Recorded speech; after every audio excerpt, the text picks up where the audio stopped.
Si ce film est un succès et Disney ne fait pas n'importe quoi avec, on tient quelque chose d'assez exceptionnel.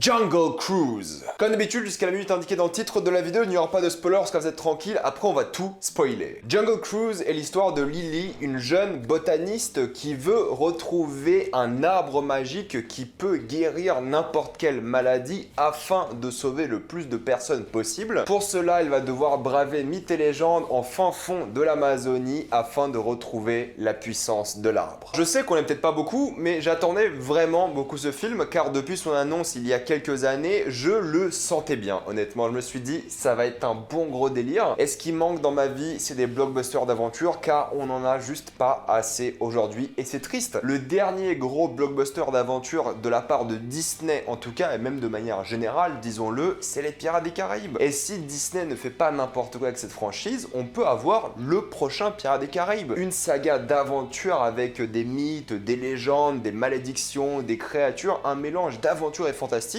et avoir une trilogie absolument géniale dans le genre. Et j'espère qu'ils vont pas faire n'importe quoi avec, car le champ des possibles est vraiment incroyable avec ce film et je l'ai vraiment beaucoup aimé pour plusieurs raisons. Pour arrêter un peu la comparaison à Pirates des Caraïbes, c'est pas un film maritime, au contraire, c'est un film d'aventure dans la jungle. Et la mise en scène de ce film-là n'égale pas du tout celle de Pirates des Caraïbes ou même le budget de Pirates des Caraïbes. Voilà, là, c'est clairement un film plus petit. Pirates des Caraïbes, c'était vraiment ancré sur l'épique, sur le grandiose. Là, on est beaucoup plus réduit, c'est juste un bateau sur l'Amazone. Je pense quand même que le film a coûté assez cher parce que même si on passe beaucoup de temps sur un bateau, il y a énormément de décors et de choses comme ça. Donc quand même, je pense que le film a coûté un bon montant. Et c'est un film avec des stars, mine de rien, donc il a dû coûter cher, mais c'est pas un film épique d'aventure. C'est de l'aventure, mais c'est pas à l'échelle de Pirates des Caraïbes. C'est pour ça que j'ai envie d'arrêter ma comparaison ici. Mais c'est le même sens de l'aventure, voilà, c'est le même sens du fantastique. Si on compare Pirates des Caraïbes 1 et Jungle Cruise, c'est quasiment la même créature. Mais tout ça pour dire que Jungle Cruise, en fait, va vraiment suivre l'histoire de cette femme, Lily, qui est une femme qui n'est pas respectée dans son domaine, car c'est une femme de l'époque. Et ils sont pas trop pénibles avec la thématique du féminisme, car en fait, ils en font des blagues plus qu'autre chose. Ils en rigolent, et Disney s'est vraiment beaucoup calmé avec cette thématique récemment. Elle se compare jamais aux hommes et tout, juste, voilà, c'est une femme, elle fait ses trucs, et on fait des blagues sur le fait que c'est une femme, parce que c'est un film d'époque avant tout. Et c'est vrai qu'à l'époque, les femmes n'avaient pas les mêmes droits universitaires, par exemple, que les hommes. Il n'y avait que les hommes qui pouvaient être des explorateurs, il n'y avait que les hommes qui pouvaient être des chercheurs et des choses comme ça. Donc ne vous inquiétez pas, le côté féministe n'est pas trop relou dans le film, il n'y a aucun problème de ce point de vue-là. Du coup, elle veut partir à l'aventure, elle va partir en Amazonie avec, on va dire, son meilleur ami, sa famille, entre guillemets, qui va représenter quelqu'un qui est à l'opposé d'elle. Voilà, c'est pas un aventurier, pas du tout, c'est quelqu'un qui vit dans le luxe, qui vit, voilà, dans cette noblesse, et qui, lui, va être un peu le comic relief du film, et qui va faire rigoler durant tout le film. Et je trouve que l'acteur fait un bon taf, et il est pas trop pénible, enfin, de base, c'est un comédien, c'est un humoriste, hein, et il est pas trop pénible, à chaque fois, il fait rigoler, mais c'est jamais relou, j'ai jamais senti que le film était gênant pour le coup. Tout était naturel, tout était authentique, organique, toutes les blagues passaient bien, tout était à la limite drôle, mais souriant en fait. Tu souris durant le film parce que par exemple The Rock, il arrête pas de faire des jeux de mots pourris durant tout le film, enfin pas durant tout le film, mais en tout cas au début c'est un peu le show qu'il propose. Et c'est vrai que les blagues sont pas bonnes, mais la manière dont il les dit et les choses comme ça et l'ambiance du film est très positive. C'est un très bon feel good movie parce que voilà, c'est un feel good movie d'aventure familiale, humoristique, et c'est tout ce que je voulais. On en reparlera évidemment en spoiler, mais c'est vrai que c'est un film qui commence très bien et j'ai adoré tout le début du film. C'est vraiment un appel à l'aventure, on te met bien en place tous les événements importants, tous les personnages, les méchants, vraiment tout. Tout est très simple, bien expliqué, il n'y a rien de relou, il n'y a pas trop de facilité. Chaque chose dans le scénario a un sens et tout est une excuse pour partir à l'aventure et ça j'aime beaucoup. Et dès qu'on arrive en Amazonie, on s'en prend plein la gueule, évidemment, avec de nombreux paysages. Alors oui, il y a un petit problème par rapport au film, c'est que ça fait faux, je dois l'admettre. Alors on met beaucoup en avant la faune et la flore, dès le début on te montre à quel point elle est dangereuse, que ce soit la faune ou la flore. Il y a plein de plans qui nous embarquent dans cette jungle et dans les petites villes à côté de la jungle, et même la ville est pleine de vie, il y a plein de figurants et tu ressens vraiment la vie dans cette ville et c'est génial. Et le film commence dès que tu arrives au Brésil, au fait, ça commence et ça y va. Que ce soit dans la petite ville, tu ressens déjà l'aventure car nos personnages sont dans l'inconnu et ils essaient de se débrouiller avec tout ce qu'ils ont, et c'est ça qui est fun, c'est ça qui est divertissant, c'est la manière dont ils vont passer de Londres à la forêt de l'Amazonie. Et la critique que je peux faire, c'est que pour le coup, dans la ville, c'est sympa, on voit évidemment les différents fonds verts, mais un peu durant tout le voyage, on voit les fonds fond vert. Évidemment, ils ont pas filmé ça sur l'Amazonie, c'est sûr, ils ont filmé ça en studio, j'imagine, toutes les scènes en bateau. Et la majorité du film est en bateau, et lorsqu'on n'est pas en bateau, bah ça fait quand même très fond vert. Ils ont quelques décors à droite à gauche, mais vu que c'est la forêt, bon bah voilà, c'est que des arbres, c'est la jungle quoi, ça va. Il y a quelques décors un peu plus vers la fin qui sont plus intéressants, mais bon, ça reste quand même très factice. Et c'est peut-être ma plus grosse critique, c'est que dans Pirates des Caraïbes, ils sont allés filmer dans des vraies villes, ils ont fait beaucoup de studios évidemment, mais t'avais un peu voilà l'océan et c'était un peu vide et c'était beau à voir aussi. Mais ils avaient aussi pas mal de décors, des grottes, des trucs là. Bon, c'est vrai qu'on a beaucoup moins de ça, on passe beaucoup de temps sur le bateau et c'est très bien, je trouve que c'est vraiment très divertissant, mais ça se voit que c'est faux. Et ça c'est un peu dommage, ça m'a un peu sorti du film, comme les effets spéciaux, écoutez, ils sont des fois pas terribles. Il y a un jaguar dans le film, je trouve pas très bien fait pour le coup. Il y a des créatures un peu fantastiques dans le film, pareil, je trouve que le design est cool, mais les effets spéciaux ne montrent pas ce design à leur juste valeur. Donc je suis un peu déçu du côté technique de la chose, en plus c'est Disney, donc je me dis, est-ce qu'ils ont eu un peu peur pour ce film? Ils se sont dit, on fait un film un peu moins cher, et même si je pense qu'il a coûté très cher, pour tester, voir ce que ça donne, si les gens vont aimer, et s'ils aiment, bah, on augmente le budget, on ira dans quelque chose de plus grandiose. Et ça se voit que c'est un peu plus cheap, en tout cas ça a l'air plus cheap. Mais écoutez, c'est pas un gros problème, car le film est super immersif, vous allez être plongé dans l'esprit d'aventure, et c'est tout ce que je voulais. Les personnages ont tous de vraies motivations, ils ont tous un passé, il y a des scènes de flashback que j'ai trouvé incroyables. Ils ont repris une chanson que j'adore à la guitare électrique, et mon dieu que ça sonne tellement bien, surtout vers la fin. Ils ont tous une personnalité, ils ont tous un développement, les personnes à la fin de ce film ne sont pas les mêmes qu'au début, et ça c'est génial. L'aventure les a vraiment changés tous. Alors oui, des fois c'est peut-être un peu accéléré, surtout pour le comic relief, mais bon, c'est pas très grave. Les méchants sont vraiment bien introduits et ont aussi des motivations et tu les comprends. Peut-être un peu caricaturaux, mais écoutez, ça fonctionne. L'humour est bien dosé, c'est bien foutu. Il y a quand même des beaux plans, même si techniquement c'est pas terrible, il y a quelques beaux plans. Mais ce qui est fort, c'est encore une fois l'alchimie, surtout entre Emily Blunt et The Rock, c'est génial. Encore une fois, The Rock, il a un charisme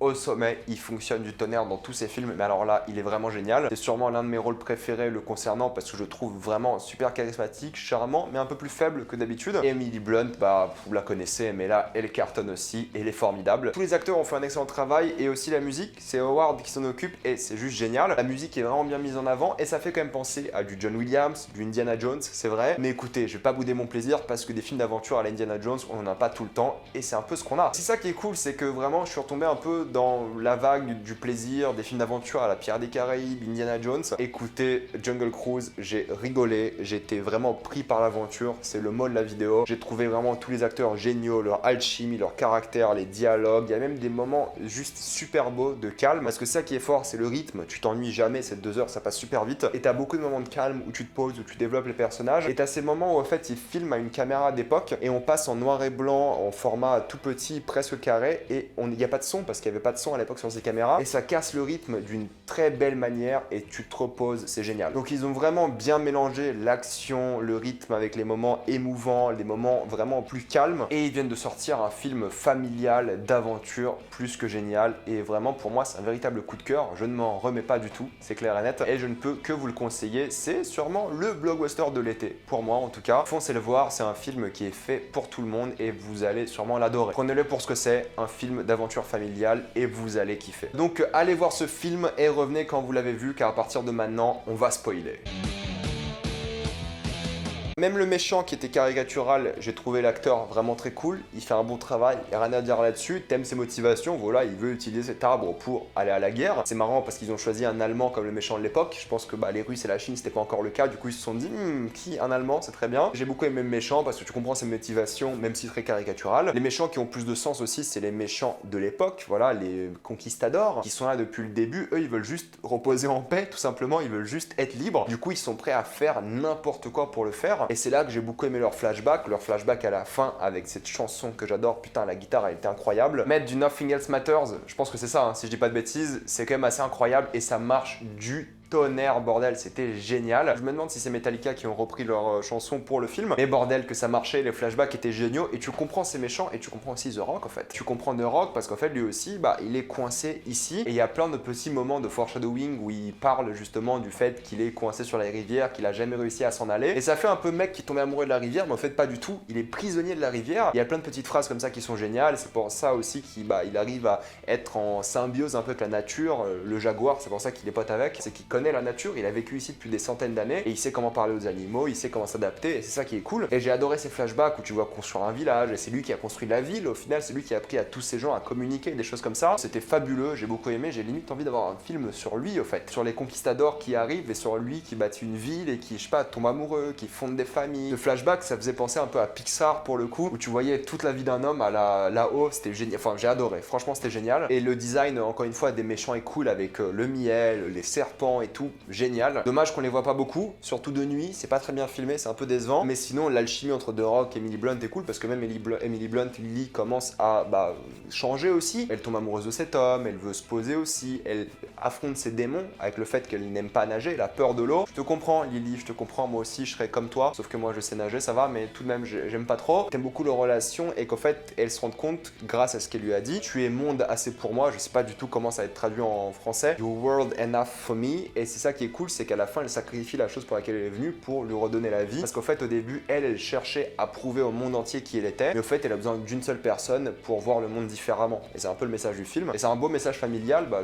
qui est vrai aussi, qui est cool. Et typiquement, ça donne envie de voyager, ça donne envie de partir à l'aventure, et c'est cool parce qu'en fait, ces deux personnages-là, ils se détestent au fur et à mesure du film, et il faut vraiment la mort d'un personnage pour se rendre compte de qui il est, et ses explications pour un peu atténuer la relation et la remettre un peu à l'état normal. Et ce qui est cool, c'est que s'ils font des suites, maintenant, The Rock est mortel, il peut mourir et ça c'est cool. Maintenant il y aura un vrai danger parce que j'avais un peu peur de ça à la fin, je me suis dit bon maintenant qu'il est immortel il y aura plus de danger, mais au fait en se sacrifiant il a montré qu'il pouvait avoir du danger. Donc ils ont bien géré les pouvoirs, ils ont vraiment bien géré la mise en scène, les plans sur les différents objets, sur la forêt, sur la rivière, enfin le fleuve plutôt. Vraiment une réussite sur tous les plans d'après moi, j'ai vraiment adoré. Il y a peut-être un peu un moment de mou vers la fin, d'accord, avant le climax final parce que c'est un moment plus posé mais tu en avais besoin pour calmer un peu le jeu et pour ensuite arriver au climax qui était vraiment satisfaisant. Donc oui, j'ai aimé toutes les scènes d'action, je les ai vraiment trouvées toutes cool. J'ai été vraiment diverti, j'ai trouvé ça vraiment bien foutu et rien à dire. J'ai envie d'en voir plus. Clairement, j'ai envie d'en voir plus, ça m'a mis dans un mood absolument fantastique. Vraiment, je suis trop content, c'est génial. J'étais juste content de m'évader pendant 2 heures et de partir à l'aventure, et c'est ce que j'ai eu, et j'ai envie de voyager le monde entier maintenant, super. Ça remet en question ma vie à chaque fois ce genre de film. Est-ce que je veux une carrière ou voyager pendant 10 ans sans jamais revenir? Voilà, c'est toujours pareil. Blague à part, mettez-moi dans les commentaires ce que vous avez pensé de ce film, l'avez-vous adoré ou détesté, tout ça dans les commentaires. Comme d'habitude, pensez à vous abonner à la chaîne pour plus de vidéos, mettez un j'aime et partagez cette vidéo, ça aide beaucoup la chaîne. Si vous voulez soutenir la chaîne, rejoignez-la sur YouTube, suivez-moi sur tous mes réseaux sociaux, et moi je vous dis à la prochaine fois, salut à tous.